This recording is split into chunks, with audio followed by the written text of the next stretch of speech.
Hello and welcome, welcome, welcome. If you are listening to this, then that means that you have purchased my book, The Essential Cancer Treatment Nutrition Guide and Cookbook, during my special book promotion, and I want to say thank you, thank you, thank you. I am so glad to welcome you to my community. And if my book is your first introduction to me, then I hope that this is the beginning of a long and healthy relationship between us. My book, The Essential Cancer Treatment Nutrition Guide and Cookbook, was a real labor of love. It took me over a year and a half to write. I spent many hours researching, searching for research studies to read, reading those studies, and really trying to get to the bottom of questions about nutrition during and after cancer treatment.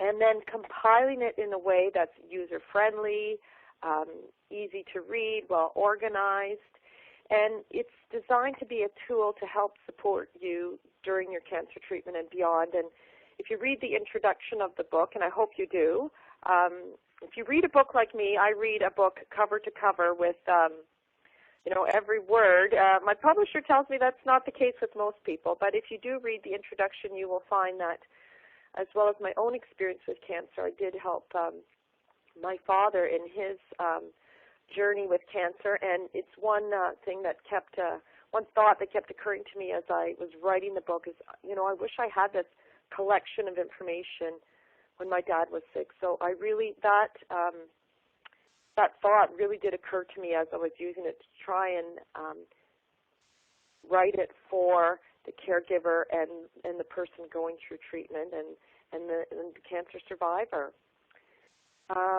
And one of the reasons I wanted to do this is I do work with people who have cancer, and they're really, the message is clear to me that they're not finding the answers to their questions about nutrition. So I really hope that this is a good first step for you in finding answers to those questions. And I also want to let you know, if you did purchase this as a gift for someone who has cancer, I really want to say thank you on their behalf, and I can confidently say that you did a really great thing. And the reason I can say this so confidently is that over time I've received emails and a few even handwritten letters. Yes, people do still write letters from cancer patients, survivors, and caregivers who have told me how grateful they are for the book and how much it is helping them. And I can tell you that before I became an author, I would never have thought of doing that, to write a letter to the author of a book. But my goodness, there are people out there who do that, and I really, if you're one of them, I really appreciate you for doing that. Whether you've written to me or another author, it's so fabulous to receive that kind of feedback. And I must say I'm pretty accessible. You can just go to my website and hit contact me, and it's me that you get. There's not an administrator working for me. So based on this feedback, I know that if you've bought this as a gift for someone who's going through cancer treatment, there will be comfort and reassurance in this book for them. And if you've purchased it for yourself, I would love to hear from you. And I also want to, you just to consider this book as an introduction to me and to what I have to offer. I've come to realize that I've found my purpose in life. I really feel that when I can ease someone's worry about food and give them easy to implement sound advice that reduces their anxiety, that this is what I've meant to do. I've been drawn to the subject of nutrition since high school, and really I've never looked back. So please visit my website, JeanLaMantia.com, which is JeanLaMantia.com. You can read my blog. It's called Jean's Column. I'm going to give you information about nutrition, cancer, new recipes that I've created. You'll also find the webinars and interviews. You'll also be receiving this newsletter. Once you opt into this interview, I will be sending you a confirmation request that you want to be on my newsletter. I don't want to just add you without your permission.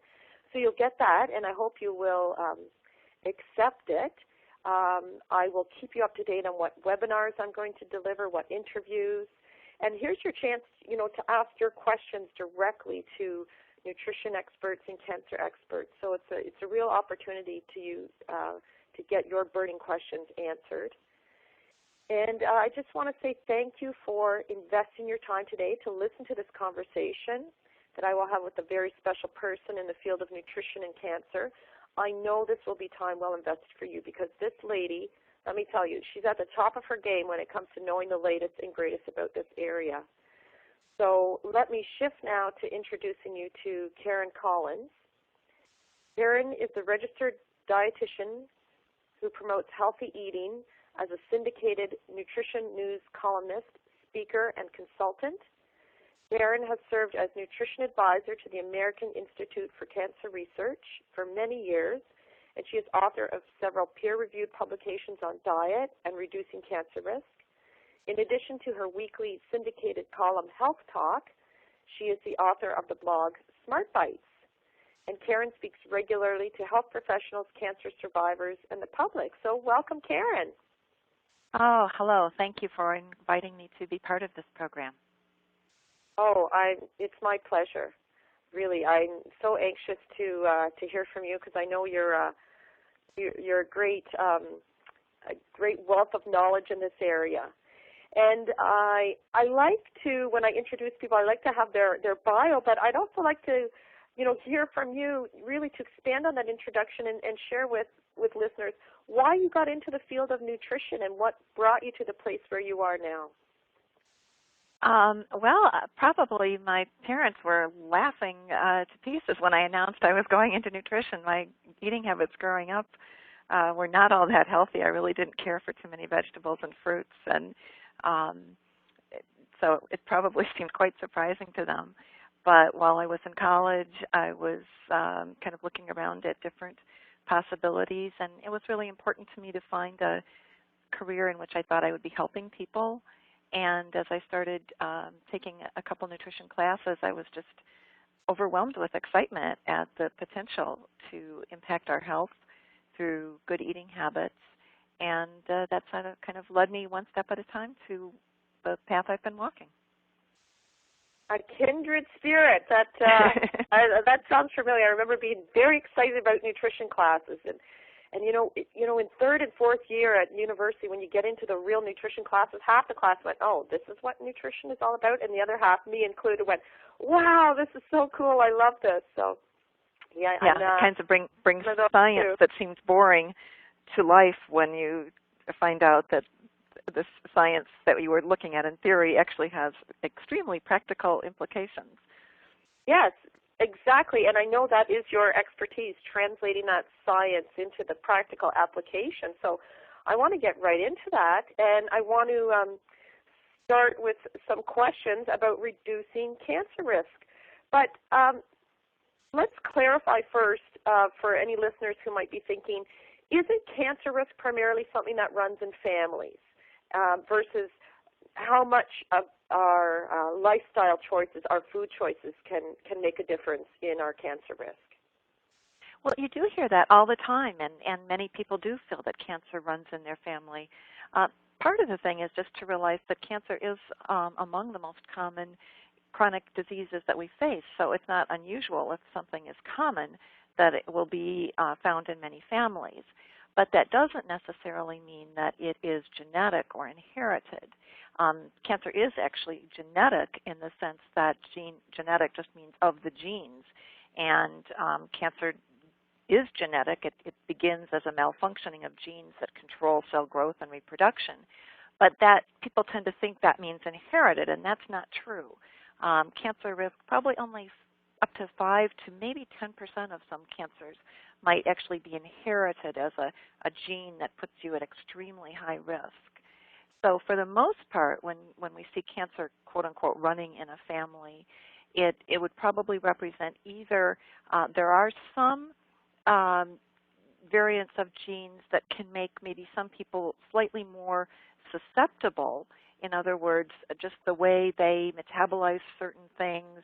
We're getting into really detailed levels of how we see genetic differences. And there may be some differences that, somebody is more susceptible. Everybody's got the story of, the grandma who ate, a pound of bacon every day and whatever, and live to be 110. Those are the abnormalities. That's not the norm. So you might inherit extremely protective genes or genes that put you at a little bit more risk. But really the big piece in terms of cancer risk is our lifestyle choices. And the fact is that often those lifestyle habits have their roots in the way we grow up in our family. Our habits are started then, and even our sort of our attitudes about eating, about being active, about the idea of kind of taking action for your health, don't you think? Absolutely, and I know that's what makes it hard to differentiate sometimes when cancer, as you say, runs in families. Well, is it the genetic condition, or is it that you share the similar lifestyle because that's how you learn to eat, and that's how you learned about your activity levels and et cetera. So it makes sense that lifestyle runs in families too, not just right. And now we have the data to show that, and there's very good evidence when we look at the whole body of research that we can prevent about a third of the most common cancers in the U.S. through the combination of managing a healthy weight, healthy food choices, and regular physical activity. And so when you combine that with tobacco avoidance, that means that over half of our cancers today could be prevented through these lifestyle choices. Okay, so you've got the attention of the listeners. They want to change their lifestyle choices. They want to eat better. So they're going to start, they've been reading the paper, they're looking at magazines, they're on the internet, different TV shows, and there's lots of shows now, focusing on health specifically. There's so many claims out there about things that people should do or shouldn't do, and sometimes even contradictory ones. What do you say to people with all of these messages that are going on, and how do you help them sort this out, which sometimes can be to the point of, too much? Absolutely. I think there was maybe a time when when our problem was lack of information. I think a much greater barrier for many people today is simply that we have information overload. People are hearing all the time about how they should eat for various aspects of health, including cancer risk. And I think one thing that I know I've come to appreciate as I've gotten more involved in the media that honestly I really didn't understand years ago, and I think many people, if you're not involved in some way in newspapers or media communication, it really doesn't hit you. There's a tremendous pressure in any of whether it's on the internet or any news media, magazines, anything, to have something new and to generate interest by making it urgent that you read or pay attention to that message. And what that does is it takes away when there's basic messages about healthy eating that we've known that just keep getting stronger and stronger, verified by more and more research. When you want to share those messages, the response is, yeah, but that's not new. What's new? And so the stuff that starts clogging and getting everybody's attention are the headlines that are based on, one study in 20 people or even animal studies or something like that, just because of this pressure for new and for making it seem urgent. And, we definitely want to keep open to new information, but what this does is it distracts us from focusing on really evidence-based recommendations. And in fact, I was just at a conference. I speak quite frequently at a variety of conferences, both for health professionals and for the public. And somebody was talking about evidence-based something, or making a comment that something or whether it's evidence-based. There's actually a definition for evidence-based, and people should know that that's a term that gets thrown around and really used incorrectly. Evidence-based doesn't mean, I could take, my neighbor next door told me she did something or other and, things turned out really well for her. That we call that anecdotal evidence. That's not what you should be basing your major decisions on. And even if it's one study, we could say that's research-based. But evidence-based recommendations mean that researchers have systematically evaluated a group of studies and really looked at them for quality, to make sure that they were representative, to look at how many people were in them, did it statistically make sense, and then looking, okay, does this message make sense in the overall body of research, or was this just one isolated finding? One isolated finding is interesting, but I would never tell anyone I cared about to make an important focus of their life based on one single study.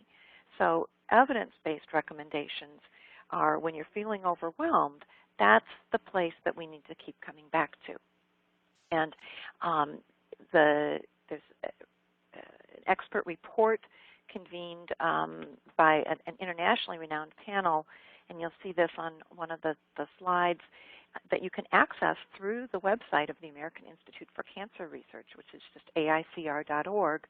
And this was based on thousands of studies that took all the evidence and developed recommendations.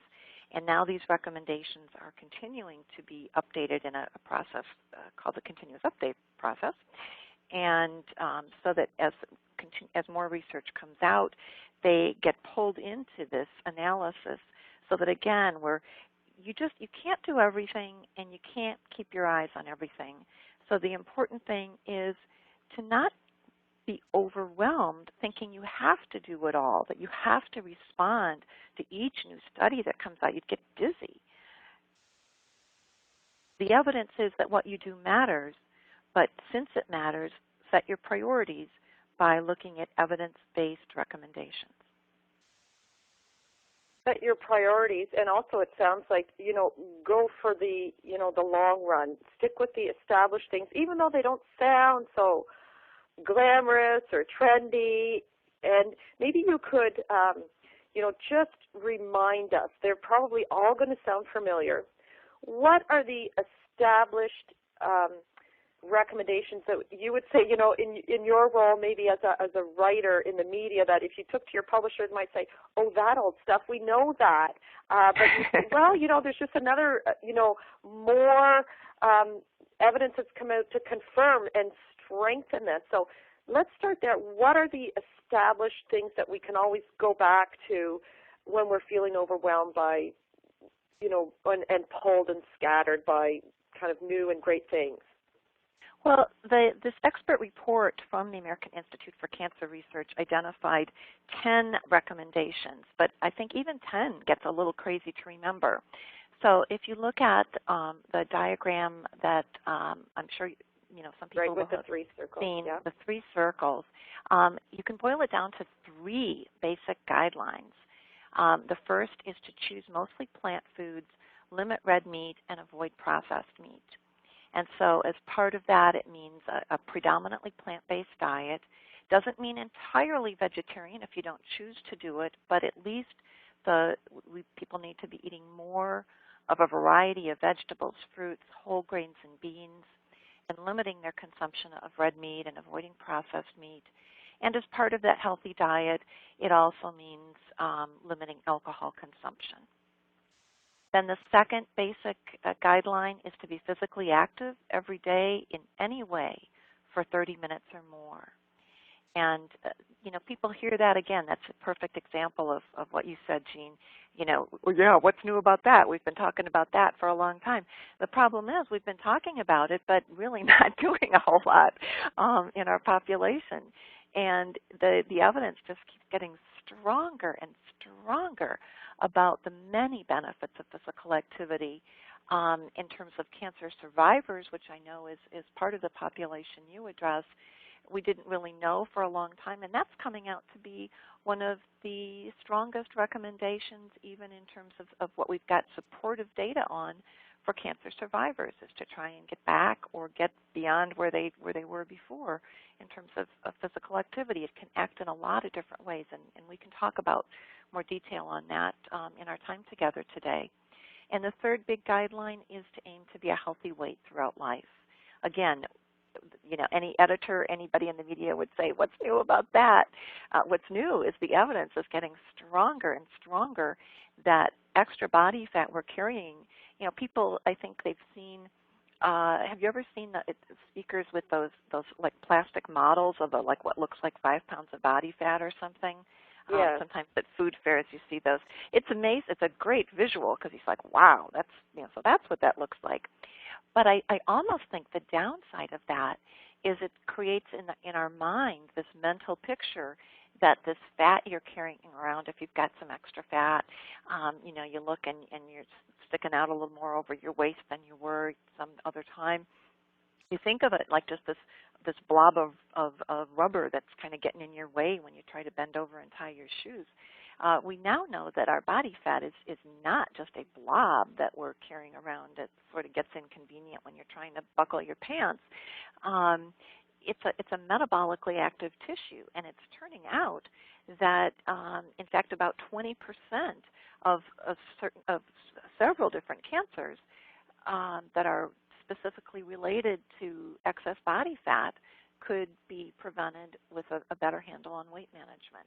So really, when you focus on those three things, that becomes a workable target, I think, as all the other distractions, fit in. And there may be small little things you can do to kind of tweak the prevention. But when you're feeling overwhelmed, make those three guidelines your North Star, sort of the point you keep coming back to. If you can only, whatever much you can do, if you can do those three things, you really can be confident that you're doing the most important things. That's great advice, because I do know that there is anxiety sometimes. You hear about this new superfood, and it's like, well, where do I get it? I don't know what it is. How do I cook it? And I'm not eating it, and my neighbors, they're eating it, and they've been eating it for, So that's great advice to ease that kind of anxiety. Is just go back to the basics. Now, having said that, I want to be, I guess, a little bit of a devil's advocate here and ask the question, well, what is new? So, and what, maybe not that we have to jump on the bandwagon right away, but what do we have to, listen for? What looks new or promising? Oh, there's lots of new stuff going on.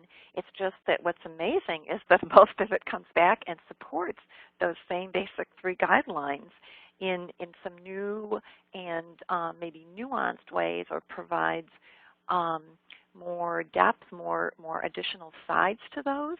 But instead of taking us away from those three priority focuses, it gives us a few more things to think about in that regard. So, for example, when it comes to the choosing healthy foods and focusing on plant foods, we're finding for a while people wondered about dietary fiber. With that, that was very sort of in fashion, and then it sort of went out of fashion as a concern, and now there's so many different ways that you can have fiber supplements, and it's seen as something to reduce cholesterol that people like, what is this, and does it really matter? And in fact, the evidence is now much stronger and clearer that getting enough dietary fiber is a convincing influence, and a very important influence in reducing risk of colorectal cancer.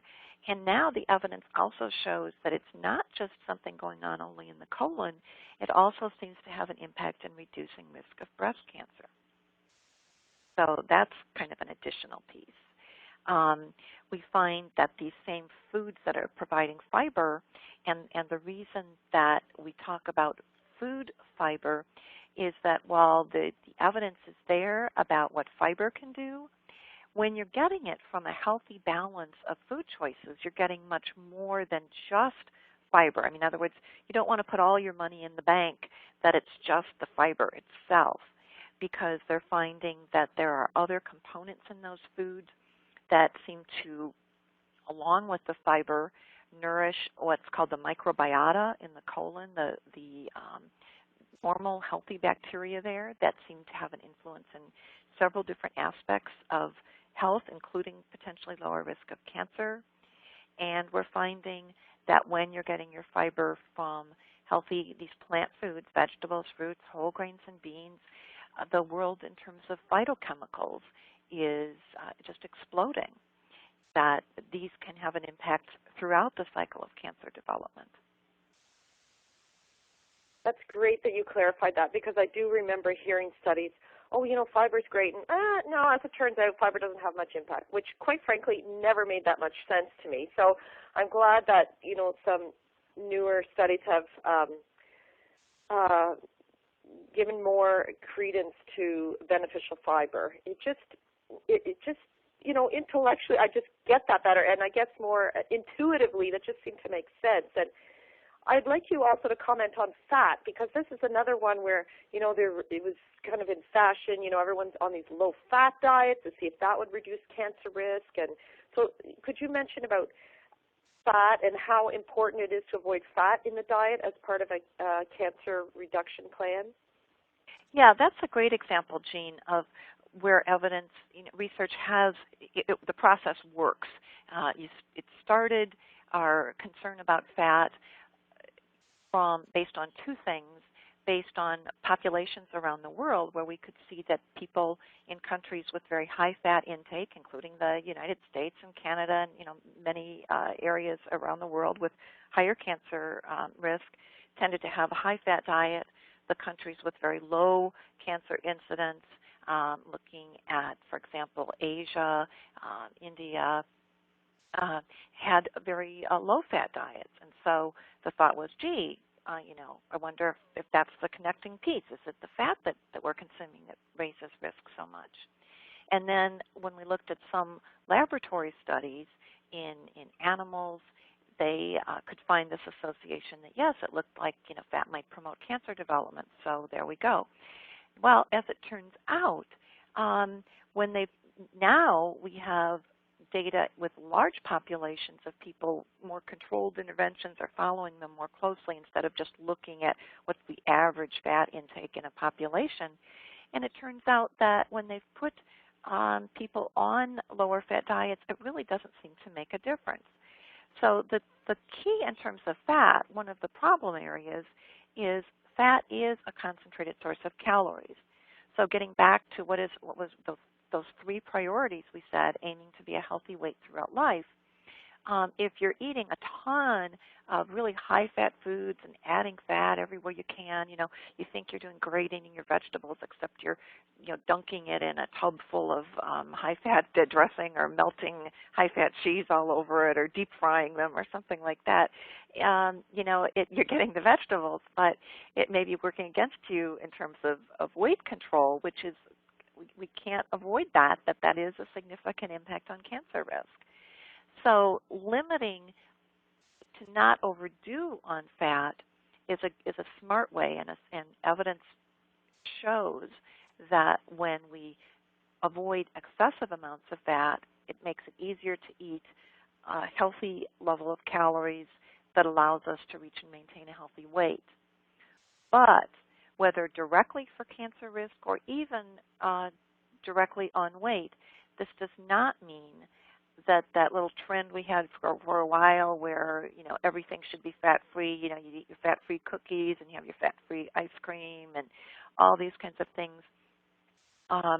Moderate amounts of fat, especially from healthy foods like maybe nuts and seeds in reasonable amounts, and healthy oils added to cook things or in salad dressing, there's absolutely no evidence that raises cancer risk or poses problems for weight control.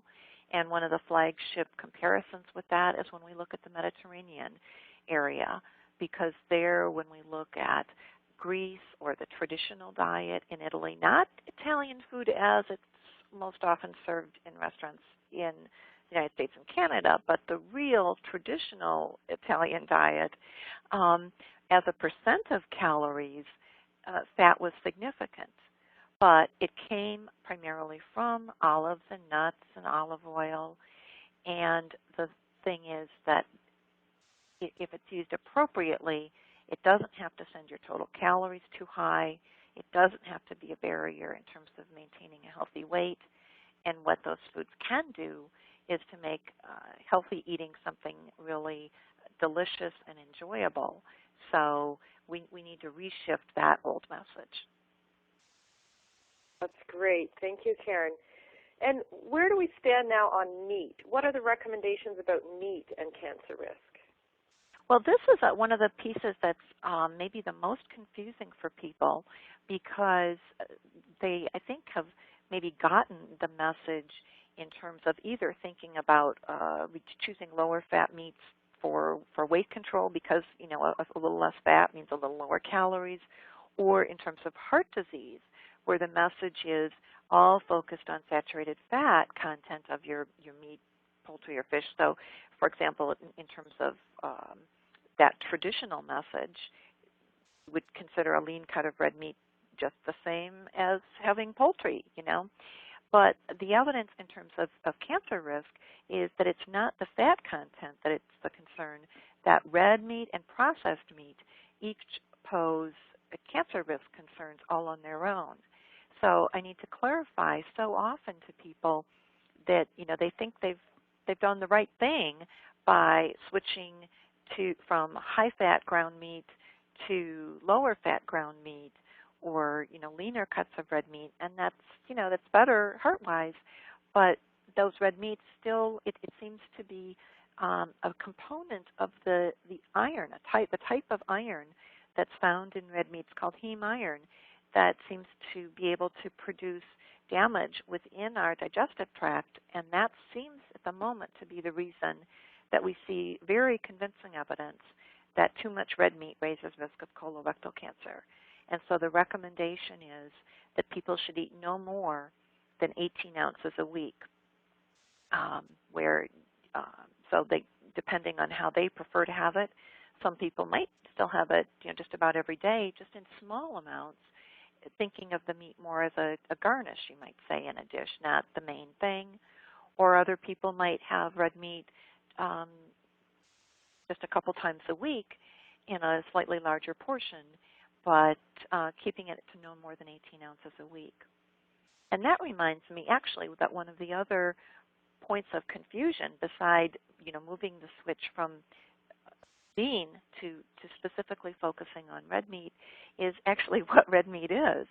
Because when we talk to people, so often people think of red meat as beef, but they forget that red meat actually is beef, lamb, and pork. All three of those count in that limit of red meat. Then when it comes to processed meat is meat like bacon, sausage, hot dogs, some of the lunch meat you might choose, what you might put on your pizza.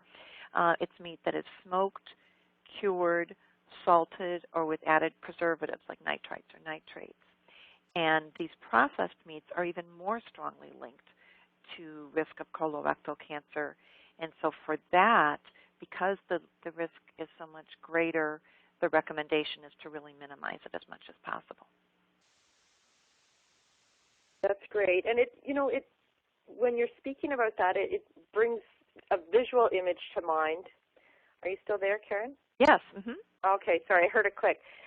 Because you mentioned the Mediterranean diet, and you were careful to clarify it's not, you know, what Greek restaurants and Italian restaurants serve in North America. It's the traditional one, and it just, the term peasant food just kept coming into my mind because 18 ounces of red meat is still quite a bit. And, you know, traditional diets, and not just in the Mediterranean, but in many countries, red meat was not a big part of it. Processed meat was not at all a part of it. And I think, you know, that's a good message, too. It's just really to get back to that traditional diet of, you know, whatever culture you might come from. I think there's a lot of protection there, and I think it would actually mimic, you know, the guidelines that you set out already, you know, mainly plant-based eating. That's exactly right. And that, see, to me, that's an important part of our message and for each of us as we shape it. When you start focusing on what you can't have, it develops this very negative mindset. You feel deprived. You feel, oh, I can't have that. I can't have that. I shouldn't have that. I really say flip the switch. And the point is that as you focus on plant foods, the meat becomes much less important. You know, when you find ways to make eating a variety of vegetables and fruits and whole grains and beans delicious and exciting and enjoyable and flavorful, having fun with different kinds of herbs and spices you can use, adding, occasionally some nuts or seeds into something, different combinations. You don't feel deprived when your meat portion is small or when it's a meatless meal or when you find new ways to serve seafood. This is not a deprivation thing at all, and that, I think, is really important for people to focus that as you want to make these changes in your eating habit, focus on what you're going to do, on what you will enjoy, on the new things you're going to try, not on the don'ts. Focus on the do's. That is great advice. I love that. And staying on the topic of, what's new in cancer research, can you mention, the link between diabetes and cancer risk and just expand on that for us? Yeah, that's become really quite a hot area, and I've been speaking and writing on that quite a bit over the past year or so.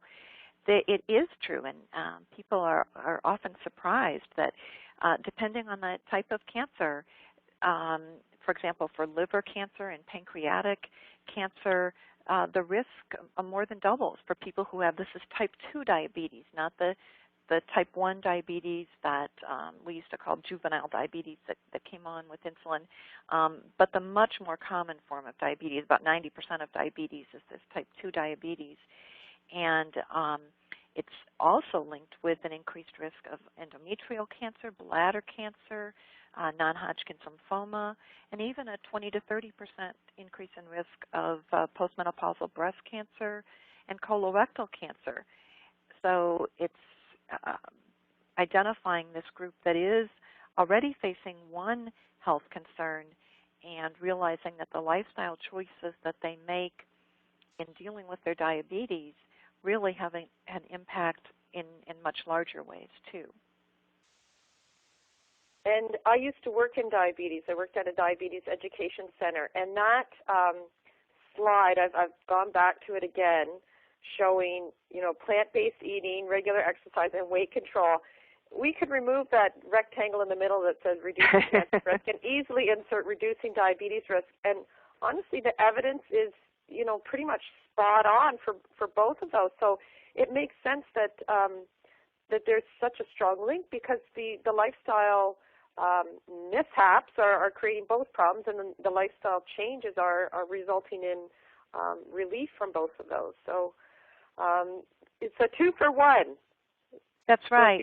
And here's the thing, is that so often when I've been working with patients who, maybe came in terms of diabetes, they say, oh, well, as long as I get my blood sugar down, and they're really focused only on the blood sugar number. And, if they can't eat well, if they're not being active, well, we'll just up the medication. Well, it is very important to get those blood sugars under control. But people need to know that even in terms of prediabetes, before someone is actually diagnosed with diabetes, it is probable that the increase in cancer risk is developing even then, because we know that as the link here is not just a blood sugar link. The link is in terms of higher levels of insulin because of the insulin resistance that people with type 2 diabetes have.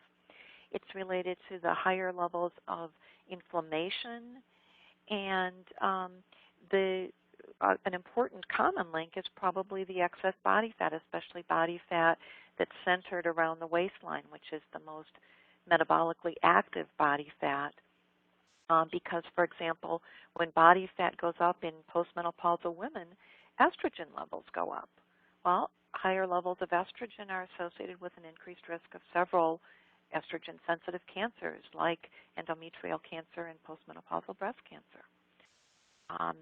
So the positive message, as you said, Jean, is that when we aim at these priorities that we were talking about right at the beginning of our time together, these are choices when you're doing it right. You're not deciding, well, should I be more concerned about the diabetes that Uncle Frank had, or should I be more concerned about the cancer that somebody else had, or heart disease? Or you do it right, and you can promote health in many ways. I want to pick up on a key word that you said there, which is inflammation. I'm reading a lot about anti-inflammatory foods and anti-inflammatory diets. Could you speak to that, please? Sure, and that is, you're right, it's a very hot topic right now. And I should mention, again, kind of back to priorities, that, we can get very sidetracked by some of these reports that come up about inflammation. But the evidence is really clear that a few of the very basic steps have some of the most powerful influence on inflammation. Avoiding tobacco, getting regular physical activity is associated with reduction. There are markers in our blood of inflammation, and that seems to be related. Excess body fat, especially that fat around the middle. And for people who do have that and are maybe frustrated, sometimes people feel, oh, I'm so far gone. There's, what is a little bit of weight loss going to do? The amazing thing is that even a 7 to 10% weight loss, so it could be a loss of 10, maybe 20 pounds, has shown drops in markers of inflammation. Our body fat produces, again, it's not just that blob sitting there. It produces what are called cytokines, little proteins that are produced in our body fat and then released throughout the body, and these are what promotes inflammation. So when we reduce the amount of excess body fat, especially that fat around the waistline, that is one of the biggest steps we can have in reducing or preventing inflammation. And again, it doesn't take a lot to have that impact. Now, that said, there also are dietary patterns, overall patterns of eating that are associated with drops in markers of inflammation. And guess what? It comes back to that plant-based diet again. We have studies both of a Mediterranean-type diet and the DASH diet, which is originally developed to control blood pressure, and now it's been found to do a whole lot more than that in terms of promoting health. Both of these eating patterns are high in vegetables and fruits, whole grains and beans. The DASH diet is relatively low in fat. The Mediterranean diet is not low in fat, but it focuses on healthy fats like fat from nuts and seeds and olive oil. And both of these show reductions in markers of inflammation within just like a couple months. So this is something that you can do now and make a difference now. There are some other things that you might see promoted in the news as, this has been linked with some anti-inflammatory pathway or whatever. But sometimes the science behind that is not as solid as what you might be led to think.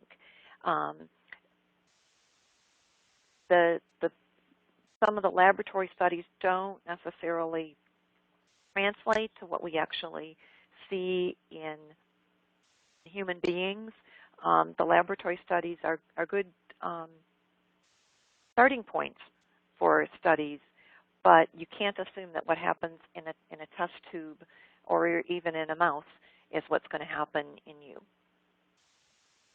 Okay, so it sounds like you're saying don't get sidetracked by an anti-inflammatory diet or something specifically labeled that. Stay the course. Stay on your Mediterranean diet, your DASH diet, or your plant-based diet. You will reduce inflammation, plus diabetes risk and cancer risk. Right, and especially, we have to say, focusing on doing whatever you can, reaching and maintaining a healthy weight.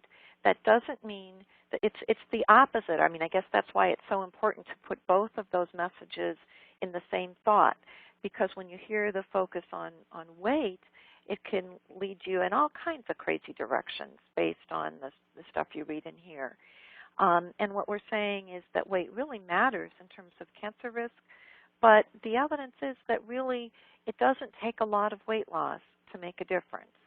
And, wherever you are, even just most adults gain weight every year. And if all you did was stop gaining, that would be fabulous.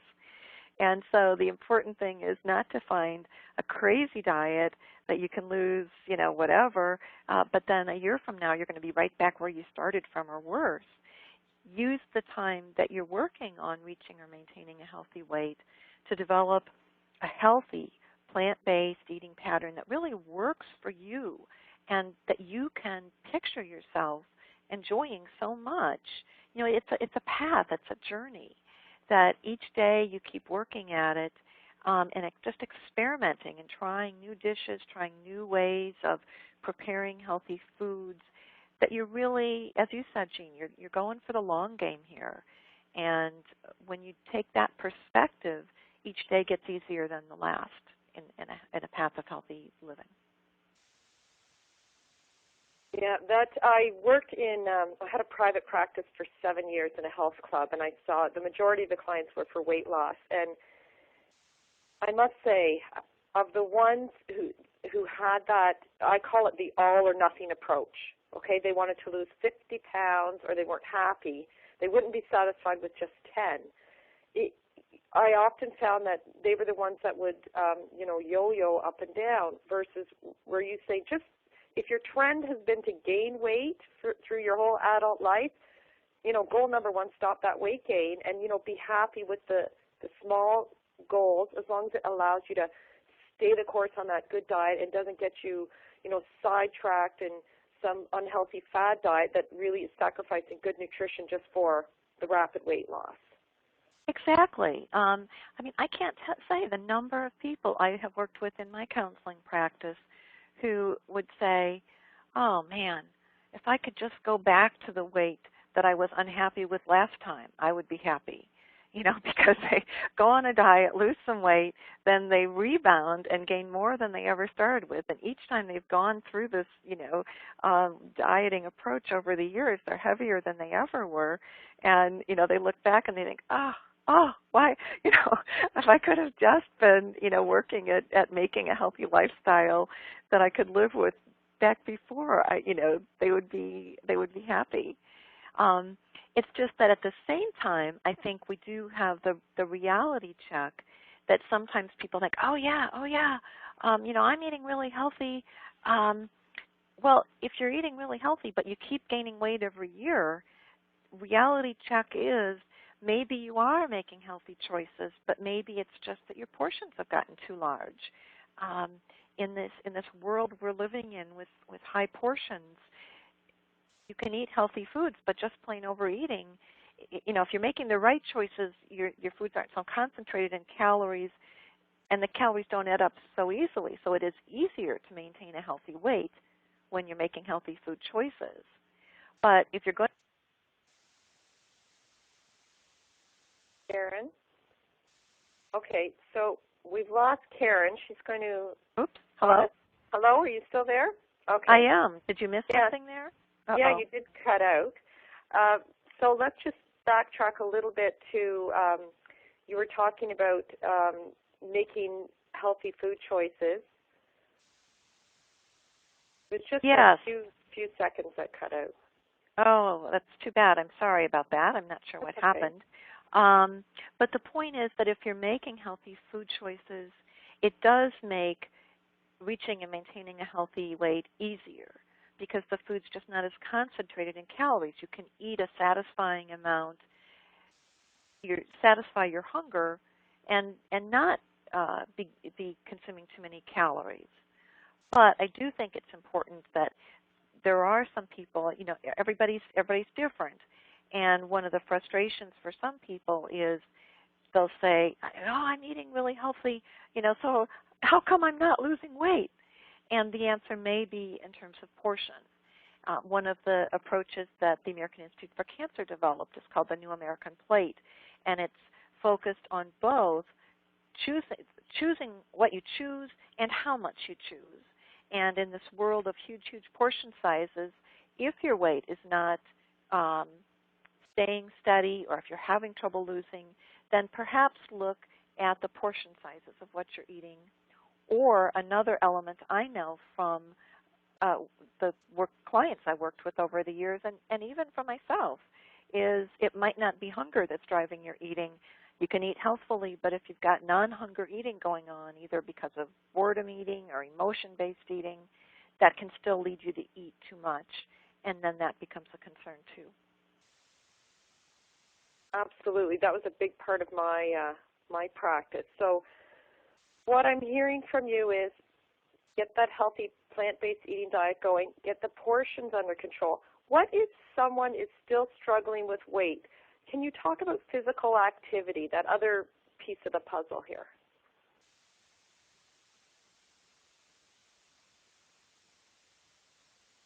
Karen, you seem to have cut out again. Uh-oh. Can you hear me? Am I there? I can hear you. Can you hear me? Yeah, okay, now you're back. Oh, so sorry. Hello? Okay, that's all right. Okay, so yes, physical activity has really a dual part of our efforts to reduce cancer risk. It is an important part of weight management. The hard part for people to grasp or to accept, I guess, is it's not easy to take a sedentary lifestyle and become active regularly. It's not hard. I mean, it doesn't need to be painful. It doesn't need to be anything negative. That can be a great, great joy, but just behavior change, changing habits is tough. And so when you make that effort, like say I got out for my 30-minute walk every day this week, and mentally that was such a tough effort to include that, to stop what I'm doing, to take time in my life. People think they're going to drop 10 pounds from doing that, and that's just not true.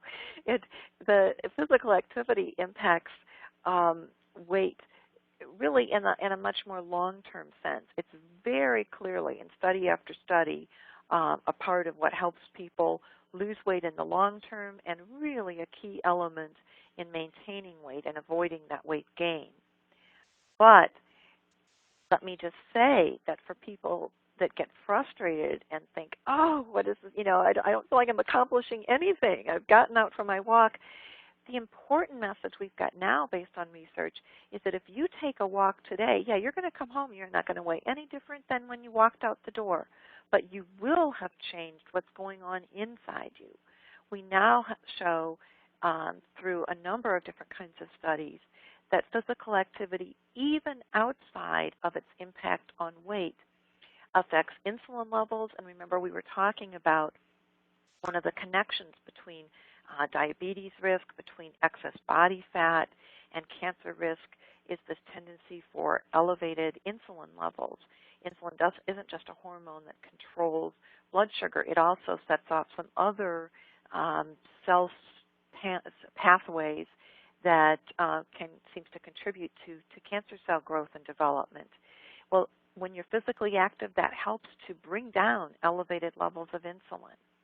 We also see that apart from its impact on total weight, physical activity is changing inflammation and abdominal fat.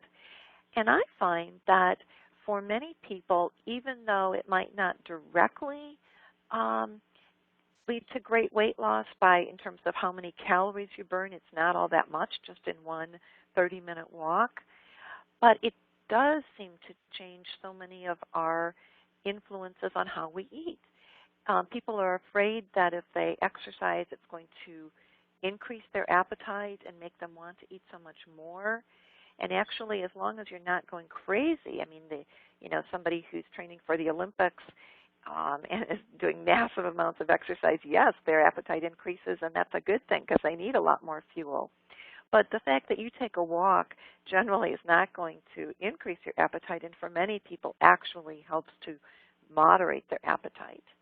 And for people who have been stress eaters, emotion-based eaters, physical activity can have a huge impact in smoothing out our emotions and helping to deal with that other side. And if it works that way, that may be one of the most important influences on how it's helping you with your weight. So the evidence is that physical activity seems to reduce cancer risk through helping you with weight, but it's really important to know that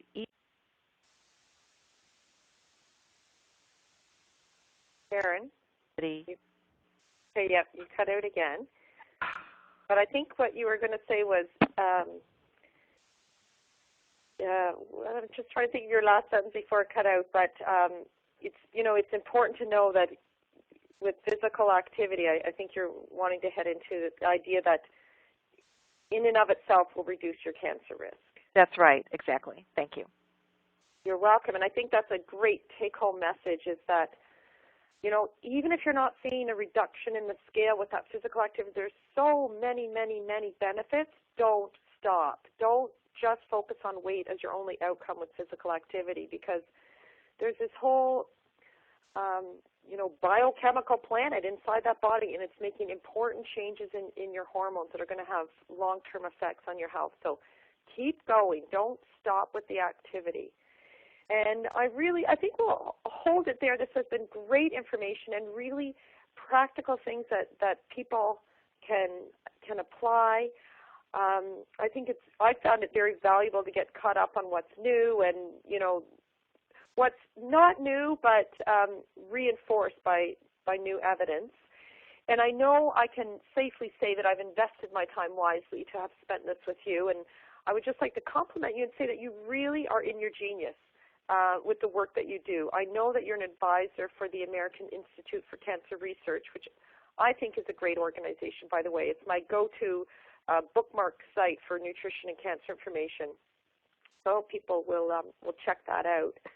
But when I read the professional statements around cancer, they're not very, what I would call, consumer friendly. It's very factual, and it's how it is, and this is what the research shows. It's, what we're used to, when we do, higher degrees in nutrition. So I know you can talk that talk if you need to. But I also have, witnessed that you're able to talk all of that and boil it down into consumer-friendly stuff so that, one, people can understand what you're saying. Two, they can feel well-fed but not stuffed. So they're not overwhelmed by your message. And after listening to you, they're armed with very practical and easy to implement action steps. So I want to acknowledge you for that gift that, you're in your groove and keep going. I know you can speak both of these languages, and you did a great job, translating it for, a consumer-friendly audience. So thank you. Well, thank you. Karen, you've cut out again. Are you there now? Yeah. Well, thank you. Thank you for that positive feedback. And, yes, I hope that people will use the AICR website and also will come to my website, KarenCollinsNutrition.com, where my blog, I try to follow the research and help people make sense of those headlines that just get a little overwhelming sometimes. And I know you've also got the syndicated column, Health Talk, and your blog, Smart Bites. How do people find you and follow your work? Well, you can follow the blog. Actually, if you go right to my website, KarenCollinsNutrition.com, there's a spot right on the top toolbar to click on the blog, Smart Bites. And if you'd like, people can sign up to even receive it regularly by email or by RSS feed so they don't miss a thing. I am on Twitter, too. My Twitter handle is KarenCollinsRD. And just keep following. The Health Talk column is syndicated in lots of different places, but is also accessible through the AICR website. Super. So lots of ways that they can stay in touch with you. So thank you, Karen. I look forward to the next time we can speak. And I want to thank you, the listener, for investing your time with us. It's important to implement now some of the recommendations that Karen made. I know knowledge is power, but action is key. So don't forget to start making some changes to improve your nutrition. If you're doing everything already, stay tuned. I'm going to keep you on your toes with lots of great, action steps. You're going to hear from me in various formats. You could follow my blog. You've entered your name and your email already to receive this gift, and so you will then can now accept subscription to my newsletter, and I will keep it coming. So my newsletter is short, it's easy to read, there's no click-offs on the page. That's how I like to read a newsletter, so that's how I designed mine. It's going to have a nutrition tip in each one. I'm also going to let you know what webinars and interviews are upcoming. And I look forward to spending more time with you in the future, with communicating with you as you post things and comment on blogs, etc. And thank you again for my book, and I look forward to hearing your comments about that. And thank you, and goodbye to Karen, and goodbye to all of our listeners. Bye, everybody.